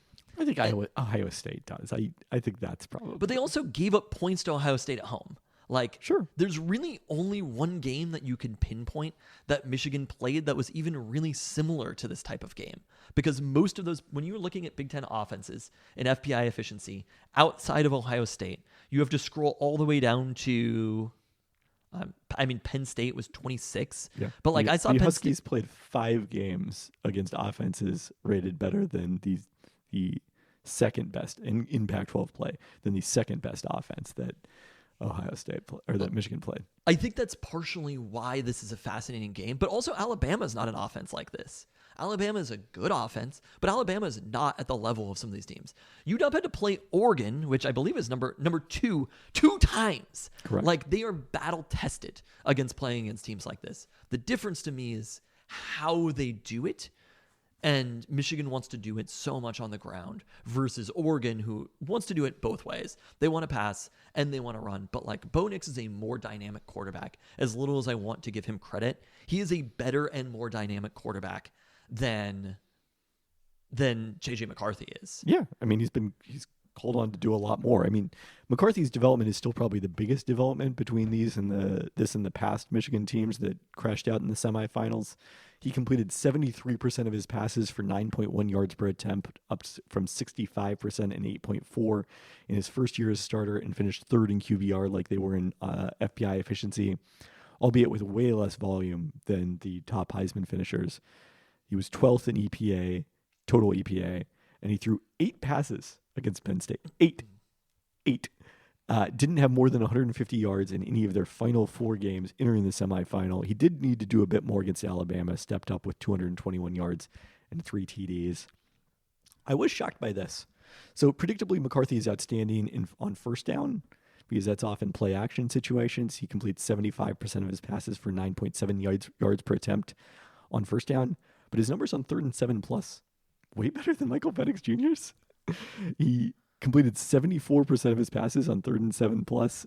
52% of the time they picked up the first down. Penix only completed 50% of his passes and picked up the first down 34% of the time. Is this just randomness, or do you think this is skill? I mean, it's not a huge sample. It's only like 27 attempts or something like that, but I don't think it's complete randomness. Like, I do think McCarthy is a better quarterback than you're probably giving him credit for. I'm not saying he's a bad quarterback. I'm saying Bo Nix is better. Yeah. I mean, that's definitely true. But I think people think of him as like strictly a game manager, and I do think he has the ability to do more than that. He did more than that against Alabama. Yeah. They have packages for the backup quarterback. Alex Orji is a second quarterback on the field, but they don't really seem all that great. He has not thrown a pass this season. I think he's going to throw a pass against Huskies. I mean, this would be the time to do it. Like when Myles Gaskin finally attempted a pass out of the Wildcat in his final game at UW in the Rose Bowl against Ohio State. Michigan's top 3 receivers, including tight end Colston Loveland, have almost identical catch totals, but got there in different ways. Roman Wilson has more EPA than both Loveland and Cornelius Johnson combined, and 12 touchdowns to their 5. So he's the guy to watch. He had 4 catches for 73 yards in the Rose Bowl, scored the tying TD. I'm kind of surprised Corum averages just 4.7 yards per carry. Like, I assumed his stats were going to be way more dominant than that. Down from 5.9 last season when he was a full-time starter for the first time. Hasn't had more than 88 yards in the last 3 games, albeit all against top 10 defenses by FPI efficiency. The reason Corum remains a first-team All-America in most selections is he does have 25 touchdowns. Yes, 4 more than anyone else in FBS. No, it was kind of shocking seeing the touchdowns, but like, who cares? Ultimately, like, scoring touchdowns is not that impressive and doesn't mean that he's that much better of a running back. Backup Donovan Edwards has been phased out late in the season, just 8 combined carries the last 2 games. He's averaging 3.5 yards per carry, which again seems inexplicable. The right guard Zach Zincher was a unanimous first-team All-America, but suffered a fractured tibia and fibula against Ohio State, ending his season. I'm so fascinated what it's going to look like Big Ten football. I'm going to say 2 years from now, because these are all these numbers you're talking about. These are numbers happening against Big Ten teams. I know. And I think the way that they approach these situations, even that the third down number that you're talking about, it's largely a Big Ten stat. And I think that these teams are overly focused on stopping the run, and that is what they're thinking about. They're trying to hold Blake Corum, and they probably were thinking more about stopping the run on those third downs than they probably should have been. Well, I don't want to jump ahead too much, but I hope that is not the case. The Michigan defense, just awesome across the board. They allow 3.0 yards per carry, which ranks 8th in the country, a touch more than Texas, 2.9. And we saw the Huskies' inability to run the ball between the tackles against Texas. So you want to throw the ball instead? Oh, they're 5th lowest opponent yards per attempt at 5.6, and they forced the 13th most turnovers per game. It's a balanced pass rush. Nobody with more than Jalen Harrell's 6.5 sacks, but 8 players have at least 2.5. And converted wide receiver Mike Sainristil, who had a catch against UW in 2021, the last time these two teams met when he was still on offense, has 5 picks and 2 pick sixes. He's very much like Richard Sherman and Reek Woolen, converted wide receiver, except he's already doing it in college. Those guys didn't really do it until they got to the NFL. So I would say that my biggest fear, and I'm sure this is the case for all Husky fans, after seeing the way Texas moved the ball on the ground and remembering back to the last Michigan game, is that the Huskies will just get dominated in the run game. And then same thing we just talked about with the Seahawks against the Steelers, have to bring too many guys into the box, and suddenly that opens up, the play action passes for McCarthy down the field. I mean, I think that's kind of what we're all expecting here. But I'm not sure if that's the best offense. And I think it has to be a situation that the Huskies we have to take it. We have to bend but don't break. Bend but don't break. Force Michigan to do that, get to the red zone, kick field goals. Force Michigan to do that, get a hold. Force Michigan to do that, make a mistake. I think the Huskies defensively have to Pete Carroll this game. Because it's going to be frustrating. It's going to be frustrating. Yes. And that's what Michigan does. They are coming into this game with the intent to run. I was seeing the Quandre Diggs quotes in Mike Sean Dugar's piece after that about the run defense and the way it's struggling for the Seahawks. And he was talking about how demoralizing it is when the opponent runs the ball. And that game at Michigan Stadium, that's the number one most visceral, most demoralizing run game I have ever experienced in my life as a football fan. Now here's an argument for you. What if, let me throw this out there, Michigan isn't that good? I do not throw that argument out there. I've rejected that argument. I'm just putting it on the table. What if Big Ten football is so massively overrated right now that statistically, I'm sorry, I just don't understand how would FPI overrate Big Ten football? It's no not. Way that there's no eye test. Best defenses in the country are in the Big Ten. The stats can be skewed, can they not? They can. It's probably sure. Maybe the defenses aren't that good, but that means then the Michigan offense is underrated because they were scoring what against who? Maryland? It's a zero-sum game. The teams play each other, and one team wins and one team loses. I'm going to tell you this right now. Michigan has one good win for the entire season, and it happened on Monday. And it was against an overrated team. Ohio State was good enough to play in the playoff. Ohio State barely beat Notre Dame. And how many good wins does Ohio State have? Okay. Ohio State had one half of a good win. I'm throwing this out there. This is basically in a caller to a radio show in the SEC. 14-3 to Missouri. You're calling into the Paul Feinbaum show with this argument. Paul, the Big Ten is overrated. They don't play football right. 14-3 to Missouri is what happened to Ohio State in their bowl game. Like, we can't pay attention to bowl games anymore because those are no longer a representative sample. 3 points is a representative sample. It It's was not a down. your It was a quarterback. down Big Ten. If they were a good enough team, their quarterback doesn't matter. If they are that good, USC didn't have their starting quarterback. They didn't have their second string quarterback. USC still scored points. The Big Ten is not that good at scoring points. Okay, well, you know when they scored enough points against Alabama. So you're I'm gonna guess this is your argument. That's their only good win. have a Well, good that's win. a really good win. So did Texas. Texas had a better win because they went into Alabama and did it. I'm throwing this out there as something that I don't know if Michigan. I think UW has played. In fact, I know that UW has played a harder schedule than Michigan has played. Without question. And they those played a two harder victories against Oregon are actually the two best victories in the country. I mean, you take the neutral site one as probably a bigger victory, but the win that they had against Oregon I think there's a good chance. Again, I hate to compliment Oregon. If UW wasn't in this game, Oregon would be in this game. The two best teams in the country might have been in the Pac-12. I mean, I don't know that they would have been because I don't know that they would have played Texas, but I think there's a good chance that Oregon and so your argument to me relies is that the on national championship happened in Las Vegas. one of the two best teams in the country just like barely beat Arizona State and Washington State at home. I mean, we're playing in the national championship, so yes, that's my argument. Like, how is that not my argument? The argument should be more that Oregon, they lost to UW twice. The team that's playing in the national championship is the obvious one for being like, win or lose, they're one of the two best teams in the country. I mean, again, the case relies Georgia on, is the other best team in the country, for being honest. There's probably the three best teams in the country, but like, the case relies on Michael Penix Jr. in a dome. The case for the Huskies having any prayer in this game. any prayer? Yeah. Are you kidding me? That you're the any prayer rule? Yeah. Wow. It's a 4.5 point I mean, game. you're saying that which is Washington State's good win, which is Arizona State's good it was win. raining that day. Again. They won. They won the game. UW, I told you, UW has 3 good wins. They have Oregon twice and Texas once.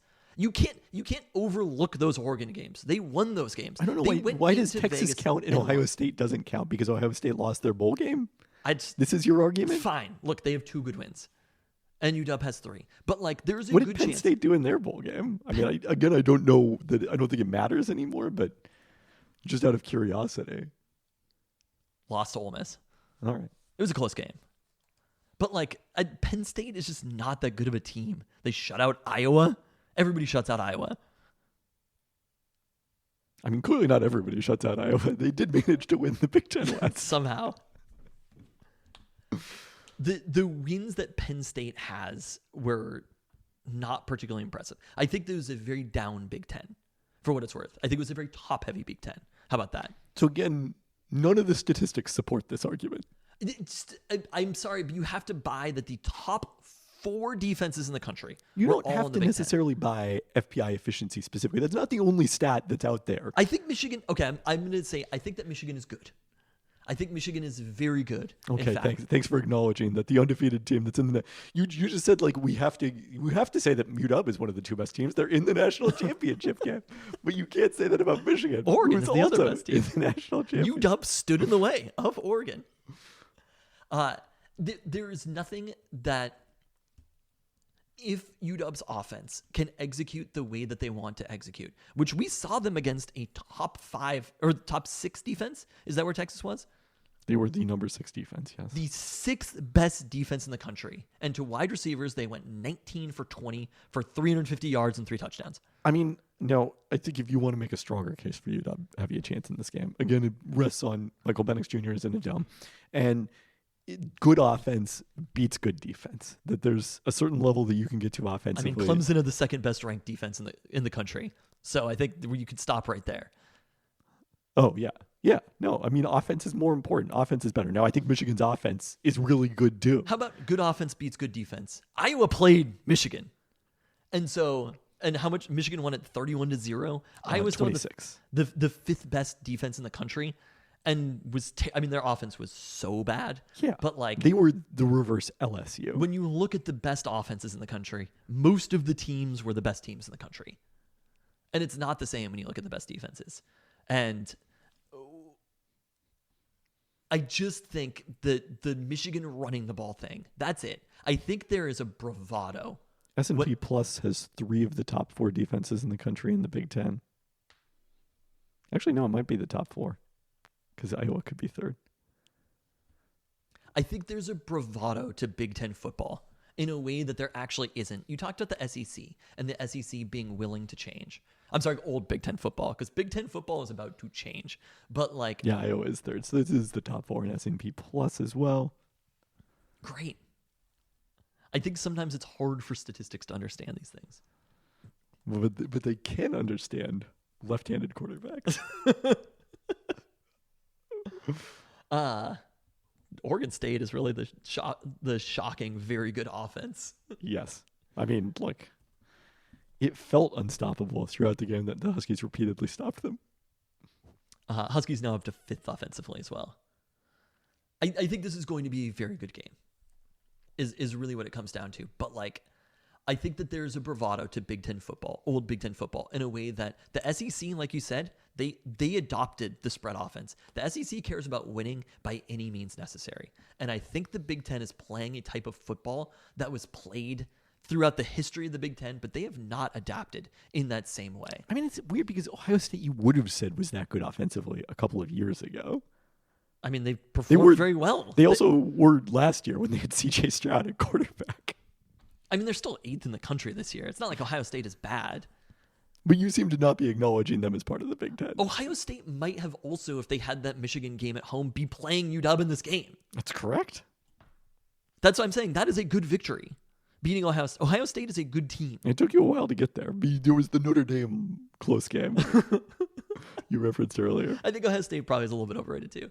Also, I think Notre Dame is probably a pretty good team in their own right. The running speaking the ball of doing UW, well in bowl games, I don't know if you saw Notre Dame's result. Where are they playing? Oregon State without their quarterback? Like, it only doesn't count for Oregon State. Oregon State had a lot of transfers. Oregon State did have it much worse. Them and Florida State probably had it the worst. Ohio State scored 3 fucking points. I agree that where does Missouri's defense rank? Number 25? Like, I think that Michigan is going to go into this game with the intent to run the ball. And I think that they are going to not be quite as successful as they think they are going to be. I think this UW defense is a little bit underrated as well. Like, the times that UW's defense has been gashed has not been against the run. It has been when people are operating a 2-minute offense, when people are desperate to throw the ball, getting the ball downfield. That shit works easy. Like, if that was J.J. McCarthy's game, I would be way more terrified of Michigan. Yeah, but part of the reason that happens is because of the fact that Elijah Jackson, hero of the Sugar Bowl. Don't you dare say anything bad about Husky Elijah legend Jackson. for life, is playing in part because he's a better run defender. They also Thaddeus have Dixon. their 2 safeties back. Basically, the first time that they've had their 2 safeties back has been 2 games. And in those games, they have beaten Oregon and they've beaten Texas. This is true. I mean, this is the reasons for optimism. Now, again, I'll say the defense wasn't very... I don't think the defense was... The defense was good in that game. What are you talking about? There's situational defense that happens. And sometimes the situational defense relies on forcing a pair of fumbles. 4 punts. The punts were at 5, wasn't it? 5 punts.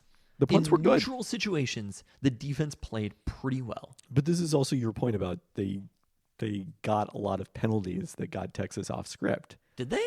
Yeah. A lot of penalties? Yes. You think Michigan's not going to commit penalties? They might. They looked very sloppy. Was there against Alabama. a single holding call against Texas in that game? I don't think there was. Those motherfuckers held. I saw it. It's not like they didn't. I think there was a holding penalty, but it was no. They took the situation where Texas got pushed back to 3rd. They started like 3rd and 4 and ended 3rd and 24 or something like that. There was multiple penalties on 3rd down. I don't remember one that. drive. Maybe there was. There was a chop block at some point. That was a defensive chop block. But like, I see Blake Corum in these games, and I'm like, 22 for 88 against Ohio State. Like, he has had a probably less impressive season than some of Texas's running backs. Like, I agree with that. It is Blake Corum. The touchdowns are great and it's dandy, but like, just because they're running him near the goal line doesn't really mean that much. It means that J.J. McCarthy didn't throw as many touchdowns, is all it means. And if they're getting to the 5 and they run Blake Corum in, great. I don't give a fuck who scores the touchdown. That doesn't make me more scared of Blake Corum. You actually do, because you just talked about needing to hold them to field goals in the red zone. I'm concerned about Blake Corum from the 20 all the way down. I just don't think you can take what Blake Corum did against everyone else and apply it to a team that has in their last 2 games allowed more than 6 yards per carry on the ground, averaged 7.5 to USC. I mean, yes, injuries were a factor in that. Quietly, Tuli Letu Lasanoa playing more snaps late in the season has been awesome. A factor in the defense is moving up statistically too. A little bit, but like they're winning these games with offense. The final scores of their last last still are going to play offense in the national championship game. Okay, the last 2 games they've given up 31 points. Oregon, Michigan has not given up 31 points all season. So it's going to take for them, if they give up that same number of points, a larger score than Michigan has allowed all season. Man, I think this is the best offense that Michigan has played all season. I agree. Not you agree. Statistically, this is the best offense that Michigan has played all season. Those teams that scored those points against them was Oregon, who has a better offense than Michigan has. No, well, yes. But Texas does not have a better offense. Oregon has a better offense than Michigan does. Do they not? Yeah. And they run the ball a lot. How did Oregon run in that game? They, again, averaged over 6 yards per carry. Okay, here's the other thing that we talked about. I mean, yeah, they gave up 34 points, but like, it's still a good Oregon defense. Their leading rusher was Bo Nix. That's the thing that scares me also, is dropping back into coverage. That's where the Huskies get gashed too. Yes. Jordan James had 5 carries for 35 yards. Bucky Irving had 9 for 20. What do you think Bucky Irving did against every other team? I agree that they had He a good averaged game against Bucky. way more yards per carry than Blake Corum did. He also didn't have the touchdowns. He also had a great game against the Huskies earlier in the season. 6.3 yards per carry to 4.9. I think you're not factoring in enough this Oregon win. I think we have to admit to ourselves that Oregon is the second best team. I mean, I'm not saying that the Huskies are going to lose by 5 touchdowns here, but you what kind I'm telling of are. you, You said they have a prayer in the game and a 4.5-point game. I don't know what I said, but This conversation that we were having has talked me into the Huskies in this game. talked me out of them. I think that's what's going to be very important. So one thing the Huskies Dylan did, Johnson is not going to run for 152 yards. one thing the Huskies did on Monday that I don't think got very much discussion is they deferred to the second half. Yep. And it worked out. They played from ahead most of the game. Even with the fumble by Jeremy Bernard on the punt return, they prevented them from defer, though. They got the ball first against Oregon. They cannot defer if they win the toss against Michigan. They need the ball. They need to play with the lead in this game. Oh, I don't agree with that at all. You think they should take the ball? Yes. Oh, go get Michigan off the field. I love how diametrically opposed we are on this. Literally, you should always defer. I don't understand it statistically. There's nothing that makes you more likely to get more possessions just because you can have the ball consecutively at the end of the first half and the second half. It doesn't change. You can manage the game more by being able to do that. I suppose so. Your odds of having the ball to end the first half are the same whether you get it to start of the second half or not. But you can play it with the perspective of, it's like knowing what you're going to need in the same way that like it's better to play. Usually knowing what you're going to need is not good because right. you play more conservative. Wow, if they win this toss, they are deferring. Just so you know. I don't think they are. You think they want the ball and they're going to score? I think they do not want Michigan to be in a situation where they are controlling the game. What they don't want is what happened to the Seahawks against the Steelers on Sunday. Like the template for You're talking about one of the worst defenses in the NFL. The Huskies are not one of the worst defenses in college. I agree. Mason Rudolph, relative to NFL quarterbacks, is also not Michigan's offense, and J.J. McCarthy relative to college quarterbacks. They're not comparable to the Seahawks. The Seahawks have a worse offense. They do not. And the worst defense. They want to put Michigan in a situation where Michigan becomes one-dimensional. And Yes. maybe J.J. McCarthy's good enough to do that. They have been that is the he thing hasn't that they've needed been to good be at. all season. That is the thing that they've been good at this season, though, is forcing those teams to do that. I think they've been very poor at that. In games, in They- good weather. In good weather games, that's what they've been good at. But they got ahead. They've been very good at getting ahead by a couple of scores. In basically every big game they've played all year, they have gotten ahead by a couple of scores. And the other teams have always fought back. They did in the Oregon game. The Oregon game once, at home as well. Oregon twice, Texas. There are 3 games that matter for the Huskies. Perfect weather. Every single one of them. I mean, USC was more even for the entire game. But they also got ahead by 2 scores, didn't they? It's like the very end of the fourth quarter. You've kind of retconned USC into being not as important because of the fact that the Trojans subsequently had their season go off I the think rails. every game is important. I mean, you can look back at all these moments and like, we're in the national championship. Like that is the most amazing thing that has happened. They almost blew the shit so many times. Like, you can look through the schedule. You heard the stat on the broadcast, right? This was ESPN Stats and Info. I can't take credit for this. That in the history of the AP poll, there had never been as long of a streak of one score wins or 10-point win. Yeah, because USC was 10. 10. Yeah. And Stanford was 9. In the history of the AP poll, no team had ever won as many consecutive games by 10 points or fewer. And that was before the Huskies did it to Texas. They added. We're like, this is one of my favorite metaphors, but we're the cartoon character. The Roadrunner has run way off the cliff and has not looked down yet and realized how far off the cliff. And look, that's fine. Like, sometimes you can do that you because only they're need to in do the it one national more time. championship. Yes. Like, none of that shit matters right now. What happened against Arizona State doesn't matter. What happened against Oregon State doesn't matter. What happened against USC but it still doesn't matter. is much Stanford- like the UW men's basketball playing well at Utah and Colorado. It informs what's going to happen in the future. Michael Penix Jr. in neutral settings is what informs what's going to happen in the future. What are his stats at? Have you updated the numbers? I haven't, no. Go update the numbers. Update the numbers. You want to do this in real time? I need to do the blue sky post. So again, You're going to do the blue sky post? You have to do the blue sky post and then inform ESPN stats and info? Yes, of course. Send them the blue sky post. Those are the situations that are scary to me. When the Huskies get up by, I mean, again, they got up by 9 points with like a minute 50 left, and Texas almost won the game. That is what I'm most scared of, but I don't know if that's Michigan's offense. But what I do know is that kind of Texas's offense, it is definitely Oregon's offense. And those two teams gashed the Huskies in those situations, and they almost lost the game because of it. And I think in this one, if they can get up by 2 scores, I will be very fascinated to see if that's a thing that Michigan can do. And I think what's going to happen in this game and in the future of the Big Ten is a lot of teams are going to be like, oh, fuck, USC scores a lot of points quickly. All of a sudden, their ground and pound offense is going to look very, very different when they have Oregon coming at them. And the final thing that I do not think that we have discussed on this is the exact same as we saw from our friend Coach Sarkisian last week before he retired, bitch. I do not think that Jim Harbaugh can be as aggressive as Kalen DeBoer is willing to be. It is so deep in Jim Harbaugh's blood to be conservative. That man is Pete Carroll incarnate. I think Michigan may punt or field goal their way to a loss in the national championship game. I think they might be scared to go in. The thought I had about this game that I have not mentioned at any point is like, it is so appropriate for UW to be the team playing Michigan here. Because setting aside the Jim Because Harbaugh, we're fans of UW. Went there. no, setting aside the Jim Harbaugh to the Chargers rumors, which are intriguing in their own right. Oh, I think there's a real shot. Literally one way or the other. It could be a real retire.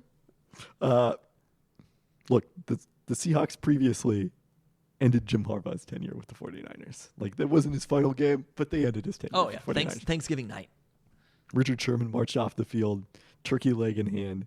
Still one of the great Thanksgivings of all time. The greatest. They ended it a couple times. They ended it with the tip, but then they also ended it literally for good. They put him out of his misery on Thanksgiving night. But also, think back to 2015, in a game that was not played to its completion. The Seahawks faced the New England Patriots amidst a cheating scandal over them deflating footballs. So if you're going to have an immense cheating scandal where the team goes to the championship, who should be there but a team from Seattle to be the nation's team against those cheaters? I love it. Bring it on. Chances of victory. Also, I have to say, I don't want to keep extending this. I'm playing the fucking national championship game. Like, I mean, come on. I am beaming right now. You are. It is. As you sit in front of your purple tree with a husky topper with purple and gold lights on the bushes outside. One way or another, this is shit we're going to remember for the rest of our lives. One thing I was thinking, we do need to wrap this up at some point here, is like, the way that the Seahawks run galvanized casual fans in Seattle who could some 10 years later be selling their season tickets to, Yeah, to fans of the Steelers 49ers and Steelers. Someday Minnesota fans may be buying these tickets. It's actually the good thing about not having West Coast teams to play anymore. Like, I don't think it's going to have the same degree of impact, but there was a long period of time where I was cynical about the idea that UW football could ever have the same cultural importance that it did in the 1990s. But walking around on New Year's Day, like, went to brunch at Enderline Joe's, and everyone there, not everyone, but like there's so many large groups of people in Washington gear. At Costco, the morning after the game, so many people in UW gear. And just the excitement around the city about this team is palpable in a way that even in 2016 when they made the playoffs, the Not playoffs, close. there was nothing Not like this. comparable. And I do think about, baby fantasy genius experiencing this as an 11-year-old. He cried. He And the cried way- after they won. This is going to be a formative experience for him, much like the 1991 season was for me. It was not for you. Oh, that victory over Drew Brees. It's almost like you could say, this is Dog's house. Wow. Chances of victory in the national Leave championship my game. house is now Dog's house. 30%. 50-50. I think it's a 50-50 shot, and I think UW is going to lead in this game in the fourth quarter. It's too bad you can't put some money down on this game. Put your money where your mouth is. I did win $30 on the Sugar Bowl. How? I bet on UW when I was in Vegas in December. Wait, really? Yeah, Oh, shit. I took the money line. That's awesome. I wanted to bet on them to win the playoff, just on a lark, but I couldn't figure out how to do that on the machine, so I settled for the money line against Texas. I think UW is going to be up in this game in the fourth quarter. I think Michael Penix Jr., the numbers that you're going to tell us right before we leave. Oh, I do not know for sure which games qualified in the 60 degrees plus, so I'm going to go need to recreate that The tomorrow. numbers that you're going to tell us on Blue Sky tomorrow. Yes. If you need an invite, hit me up. I've got might extras. be worth unretiring from Twitter, but no. What if it's a post on Twitter with a reminder of the Discord? Which, by the way, join the Discord if you're not on there. I won't be seeing you on Monday. 300.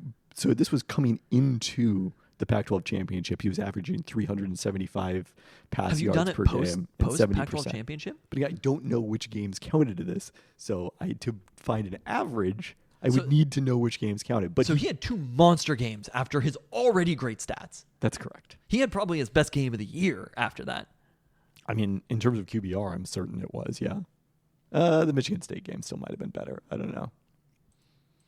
But so his two games after that were, he only threw for 319 yards against Oregon. I guess it was not statistically that amazing of a game, but then 430 against Texas. 430 against the number 6 defense. The other in the thing we country. haven't mentioned one time, they broke the emergency glass on the emergency Michael Penix design. Oh runs. yeah, no, that was yep.